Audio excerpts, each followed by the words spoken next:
All right, let's keep on recording. Same night that I recorded top 10 of 2010 and top 11 of 2011. I'm just going to keep recording until my throat can't take it no more and I get too tired. Like I said at the beginning of my 10 episode, I'm bored, nothing to do. It's raining outside. It's late, need something to do. So let's just do this. Let's talk some horror movies. Let's give out some more recommendations. So, top 12 of 2012. And in this episode, I will be doing many reviews for Sorry About the Demon and The Pope's Exorcist, two demon films from 2023 or 2022, one of them. Wide release this year. So, let's get into it. So, let's talk about some horror news, upcoming films. The Blade reboot has been pushed back again, so it won't be coming out next year. It'll come out in February of 2025. And it cast Mia Goth from the Ty West trilogy, Pearl, X, and Maxine, although that film hasn't come out yet, but you know, that trilogy, she's from that and a lot of other movies. But yeah, Mia Goth, she's been cast in the Blade reboot. I'm not sure who's going to play Blade. I didn't do that research. Have they cast him yet? I don't know. I rewatched the Blade trilogy recently. I really enjoy the first couple. The third one's the weakest, definitely. But the first one is one of the best vampire movies. So yeah, I'm down for another Blade movie, I guess. And so we got a Hell House LLC Origins prequel that has began filming already, and my thoughts on the Hell House trilogy is I think they got a little worse each time, but they're still worth a watch. They're not great, but they're not bad. They got some unsettling moments. I like the gimmick, the found footage haunted attraction setting.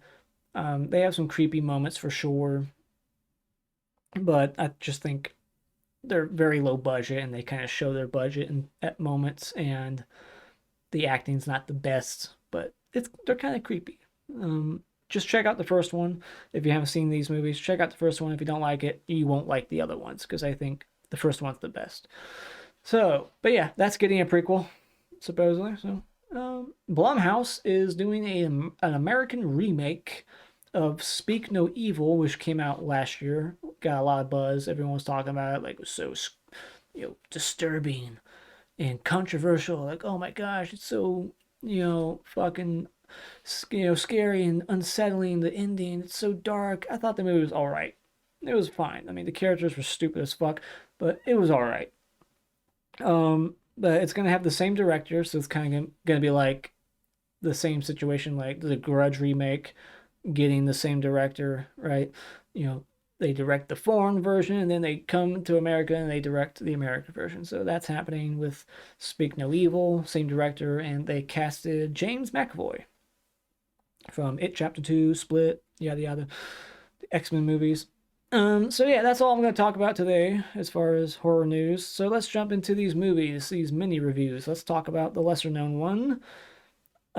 Sorry About the Demon. This is a horror comedy directed by a woman, I believe, named Emily Higgins.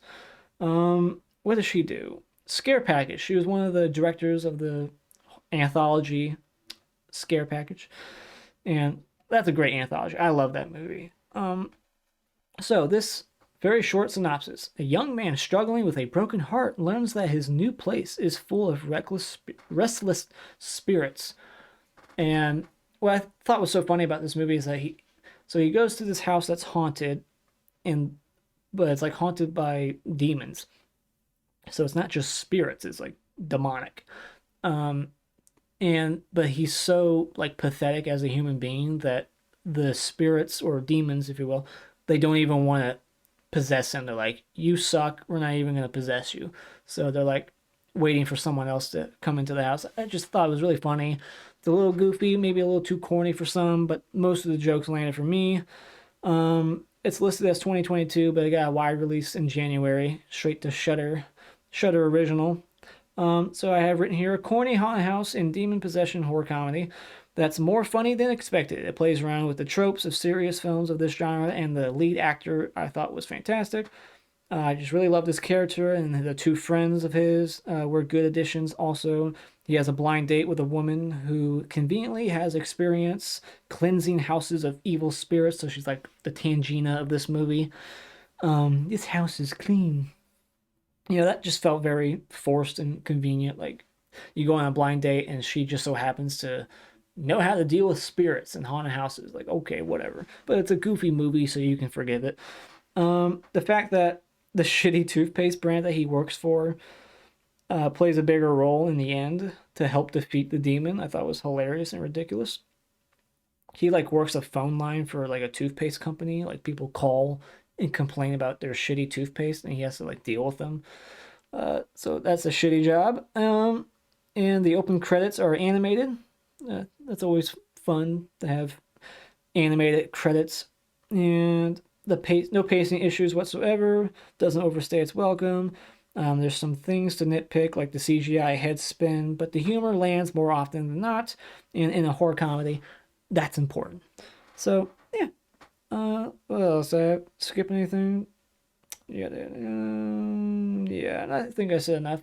Just super goofy. Just know what you're getting yourself into. It's not scary. It's a comedy first and foremost. It's making fun of demon films. It's kind of playing with the tropes. You got nods to The Exorcist. There's like a CGI head spin moment, but if you like the main character and his performance and the humor in the first like act of the film, you're gonna like the rest of the movie because I thought it got funnier for me as it went on. It just the jokes were landing.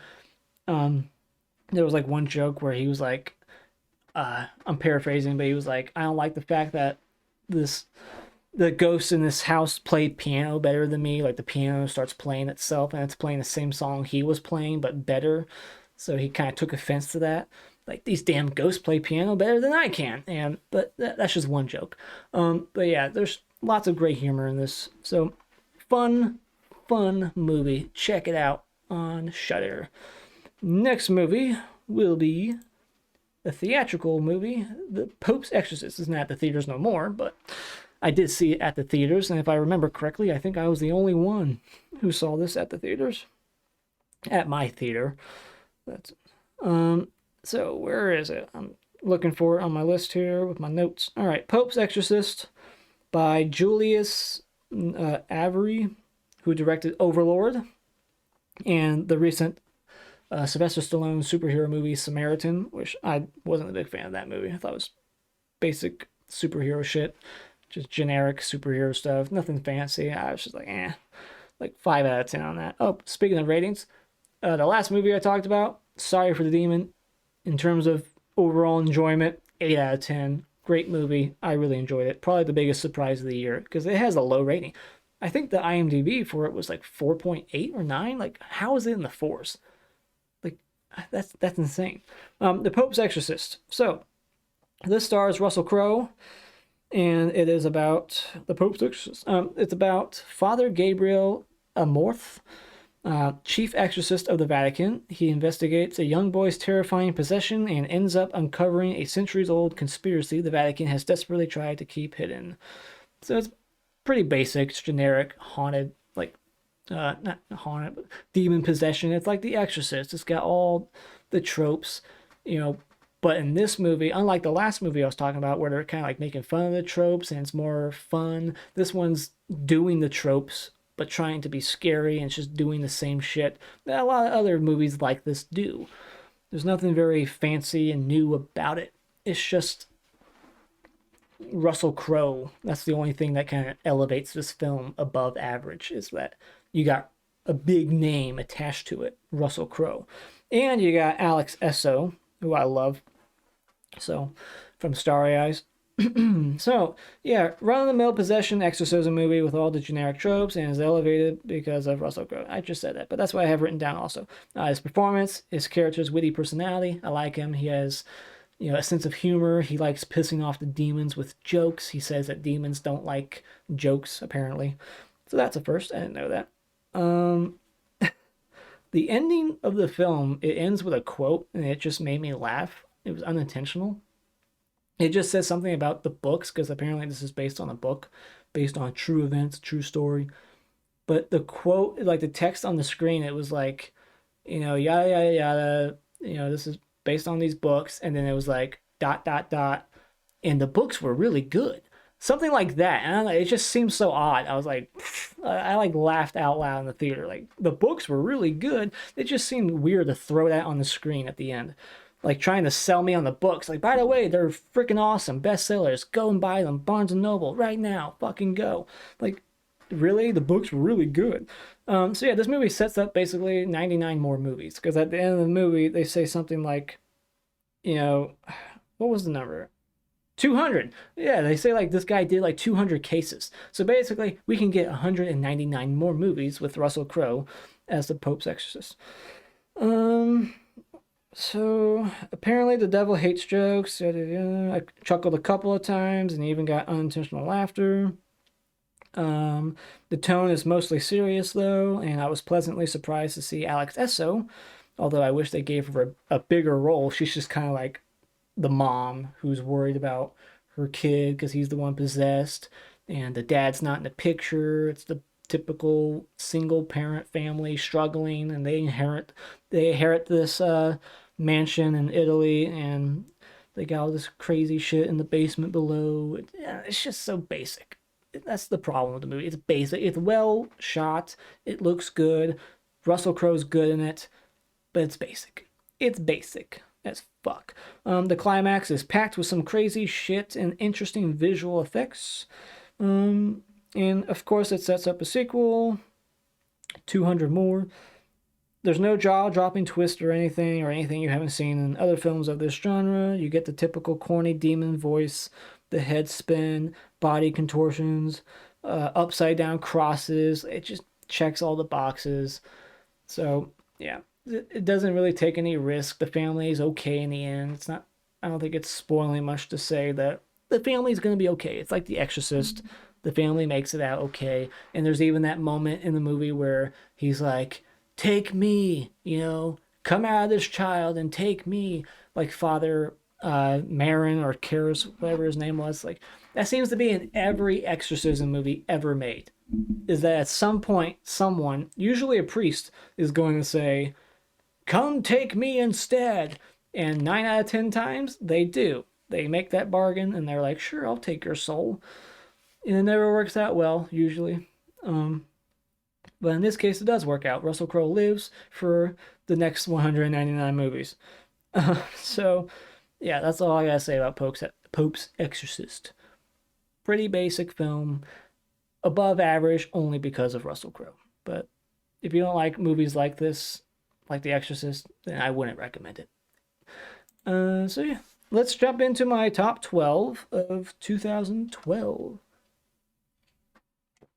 And like the other list, this is wide release. So some of these movies, a lot of them, some of them will say 2009, but some of them will say 2011, but they got a wide release in 2012, and that's what matters to me. So here we go, number 12. And I could have put one of many other movies right here at my number 12 spot that I give the same rating that I give this movie, which is a 7 out of 10. This is the most enjoyable Resident Evil movie in my opinion. I reviewed this whole franchise. I ranked them. This was my number one, believe it or not, and I think this is probably one of the most hated movies in the franchise. But I just tend to like what everyone else hates, I guess. I don't know. I just thought it was the most enjoyable. This one and the newer one that came out, I thought were the two best in my opinion. So, Resident Evil, what's it say? Retribution? Is that, yeah, Resident Evil 5. It's part 5 from 2012. So, I'm not even going to read a synopsis. You know what it's about. So, number 11. Click over The Tall Man, starring Jessica Biel, by director Pascal Lagier. I'm not sure how to pronounce his name, but he directed Incident in the Ghostland and Martyrs, two fantastic films. And so this one is about child abductions. When her child goes missing, a mother looks to unravel the legend of the tall man, not phantasm, um, an entity who allegedly abducts children. So this is a movie that kind of has some twist and turns and reveals in like the middle of the movie, kind of like Incident in Ghostland. Makes you think it's this kind of movie, and then turns into this kind of movie. One of those situations, and that's what made this movie. It elevated it for me. Was that reveal, and so this chair is fucking squeaky. Sorry, but it's fucking squeaky and it's pissing me off. I'm sure it's pissing you off. It's pissing me off too. But yeah, The Tall Man, not his best film, but still a good one. Check out The Tall Man. A lot of these movies are streaming on Tubi. I'm pretty sure this one is too. 7 out of 10, Tall Man. Next up, number 10, The Devil's Rock. So this one is listed as 2011, wide release 2012, February, by director Paul Campion. And this one, war is a bitch. Set in the Channel Islands on the eve of D-Day, 2 Kiwi commandos sent to destroy German gun emplacements to distract Hitler's forces away from Normandy discover a Nazi occult plot to unleash demonic forces to win the war. Yeah, I don't remember much about this movie, so I can't say much about it. You do get to see this red female demon that you see here on the poster. That's in the movie quite a bit. I remember there being a decent amount of gore, and yeah, that's all I can say about it. Moving on. The Collection, the sequel to The Collector, by Marcus Dunstan, who directed many horror movies, like Unhuman, Pilgrim, and The Neighbor. He wrote a lot more horror movies, like Scary Stories to Tell in the Dark, a lot of Saw sequels, Piranha 3 Double D, and the Feast trilogy. So this is the sequel to The Collector, and it's about Arkin. Arkin escapes with his life from the vicious grips of the Collector during an entrapment party where he adds beautiful Elena to his collection. Instead of recovering from the trauma, Arkin is suddenly abducted from the hospital by mercenaries hired by Elena's wealthy father, played by Shooter McGavin.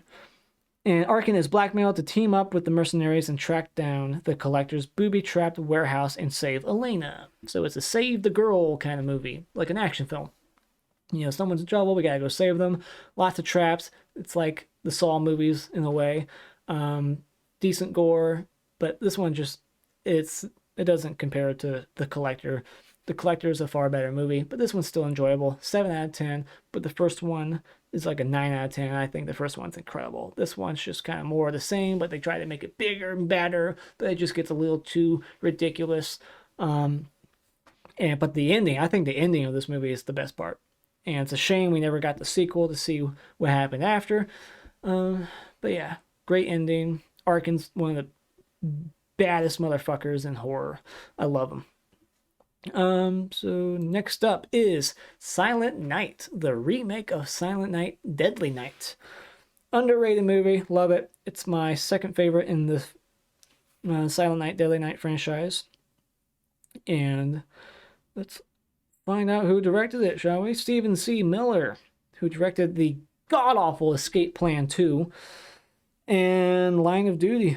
So yeah, the police force of a remote Mid-Eastern town search for a killer Santa Claus who is picking off citizens on Christmas Eve.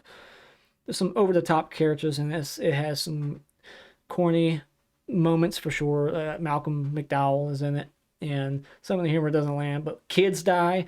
There's some vicious, mean-spirited kills, and why am I talking? I already reviewed this movie. Check out my review for this film. And The Collection. I reviewed The Collection as well.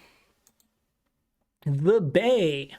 Rewatched this movie for this ranking, and my feelings of it went up quite a bit. This is a found footage film, and it is fucking pretty disturbing. It's unsettling, and like it's probably one of the more realistic mockumentary found footage movies out there, by Barry Levinson, who directed Rain Man and Sleepers. So yeah, this one's about I'm not sure how much of this I want to read. It's pretty lengthy. It's basically about the water being contaminated and there's like an outbreak. That's what it is. You know, they quarantine the city. There's like these isopods, I think what they are, right? But the water gets contaminated and everyone's like getting these rashes and their tongues are like getting like it's like a flesh eating virus also, like their tongues are like falling out of their mouths or some shit, or like something's like in them like eating away at their body. It's pretty nasty and pretty disturbing. It's very well done, well put together. It feels real. So yeah, The Bay. Highly recommend this movie. Check it out. Detention. All right, so this is listed as 2011, but it got a wide release in April of 2012. This movie's fucking nuts. This was a first time watch. It blew me away. It was hilarious, wacky, out there, very unique. It's like a couple of different movies in one. There's like time travel and a slasher and it's sci-fi, it's this and that. It's weird. As a killer named Cinderella stalks the student body at the high school in Grizzly Lake, a group of co-eds band together to survive while they're all serving detention. Yeah, this movie stars Josh Hutcherson and Dane Cook as the principal and Spencer Locke. And yeah, I can't say too much about it. It's been a while since I've seen it, but I just remember it being so wacky and out there. And there's like time travel elements to it. It's very hilarious. So yeah, I can't recommend it enough. This is a 9 out of 10. The other movie was The Bay was an 8 out of 10. This is a 9 out of 10. We're in the 9 out of 10 zone here. So check out Detention. I think it's on Tubi. That's where I watched it. The Loved Ones. All right, so this is an Australian film. And this is listed as 2009. But apparently, it got a wide release in the summer of 2012. So that's why it made this list. All right, so this is from director Sean Byrne, who did The Devil's Candy. And I think these are the only 2 movies he's directed. He needs to make more because they're both awesome. Lola Stone asked, oh, I got a review for this one. This was my first patron review, The Loved Ones. So I got a review. You can check that out. But what it's about is about Lola Stone asked Brent Mitchell to the prom, but Brent said no, and now he's screwed. What happens when Lola doesn't get what she wants? She enlists Daddy's help to throw a prom of her own, where she is queen and Brent is king, whether he likes it or not. So yeah, she takes him hostage, and they torture him. And yeah, it's pretty out there. Whoops, wrong button. How do I get this going again? It started over. Let's click, click, click, click. Loud mouse, click, click, click. Sinister. All right. So Sinister by Scott Derrickson. Again, I have a review for this one. Scott Derrickson did A Black Phone recently. That came out last year. And Exorcism of Emily Rose and Hellraiser Inferno. Probably the best sequel in that franchise. So, Sinister starring Ethan Hawke, not Hunt. I always want to say Ethan Hunt, but that's a fictional character. Found footage helps a true crime novelist realize how and why a family was murdered in his new home. Though his discoveries put his entire family in the path of a supernatural entity known as Bagul. This is a very disturbing, scary film. This is one of the scarier movies from Blumhouse. I was going to say PG-13, but I don't think it is PG-13. Is it PG-13? I don't think it is. But yeah, fantastic movie. I don't know why I don't give it a 10 out of 10. I give it a 9 out of 10. I don't like the last second jump scare at the end. There's a couple of jump scares in this movie.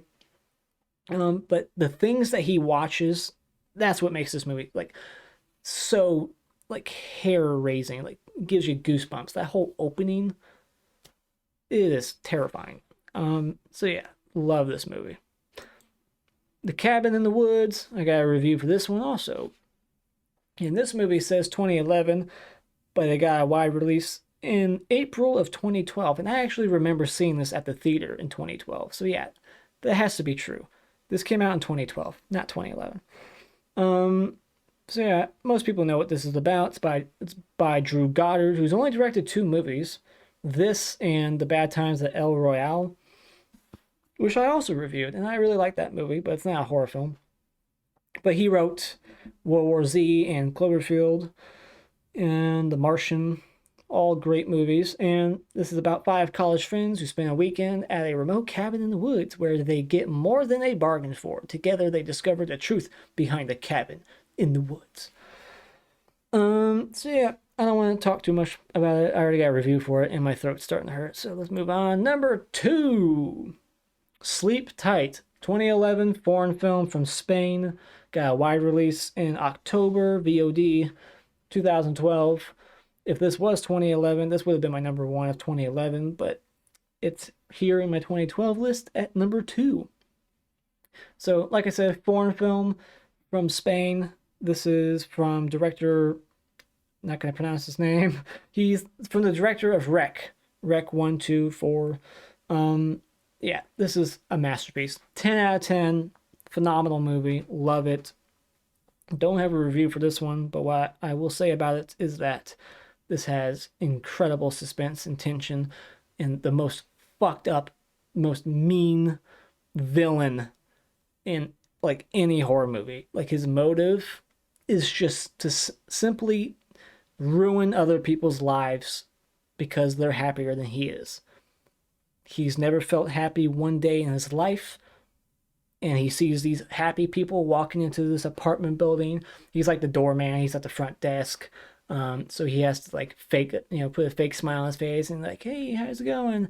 But he's never been happy a day in his life, and he sees these happy people walking in and out of this apartment building all day, and he's pissed off, and he sets out to just ruin this one girl's life.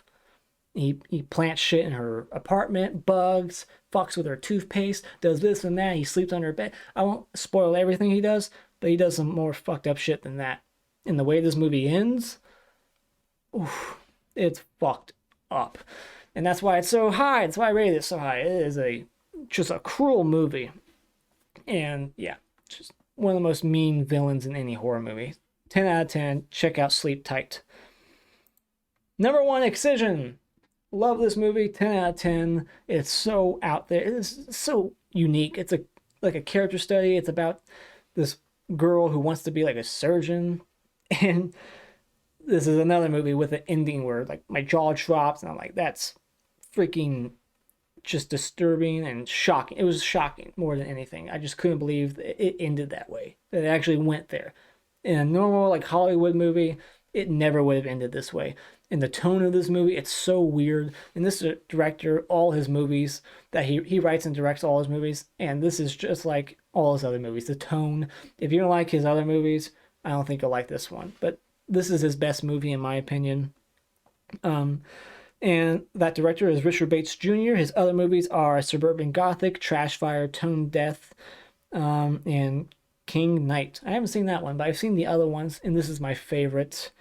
The second best would be Trash Fire. Love that movie. Hilarious. But this movie is just hilarious and artsy. Lots of cool visuals in this one. Like a lot of like dream sequences that are just really bizarre. Lots of blood. And just a great ending. I think I mentioned this movie when I did my top 10 like horror movie endings. I think I might have gave it an honorable mention, or it might have made my list. I don't know. But the synopsis is, alienated teen Pauline struggles with the pressures of fitting into high school, pleasing her mother, and a burning desire to lose her virginity. With a grotesque curiosity for the darker side of life, Pauline is considered a social outcast by everyone around her. Enticed by flesh, she retreats into her own fantasies and hopes to become a great surgeon. That is, if she doesn't go insane first. So yeah, character study, kind of horror film. This chick is just, like I said, social outcast. The performance by the actress who plays her, Annalyn McCord, phenomenal. Just love this movie. I reviewed this one. So yeah, check out my review. Spoiler, 10 out of 10. Masterpiece. Love it. So that is the end of my top 12 of 2012. Honorable mentions would be, let's see, movies that could have made the number 12 spot were Prometheus, The Pact, Kill List, and The Pack, not The Pact, The Pack, um, from 2010, but got a wide release in 2012. It's a French movie. I think it's considered a French extreme film. Chained, which I had a review for. That's a Patreon review. And I really liked Rec 3. A lot of people dislike it, but I enjoyed it. And 388 Arletta Avenue is a found footage movie from this year that I enjoyed. But it's kind of got low ratings, but I liked it. It's kind of disturbing found footage, like guy stalking this person and trying to just kind of like Sleep Tight. This person's just planting cameras in this guy's house and fucking with him, and it's kind of got a downbeat ending. So yeah, those are my 12 favorites from 2012.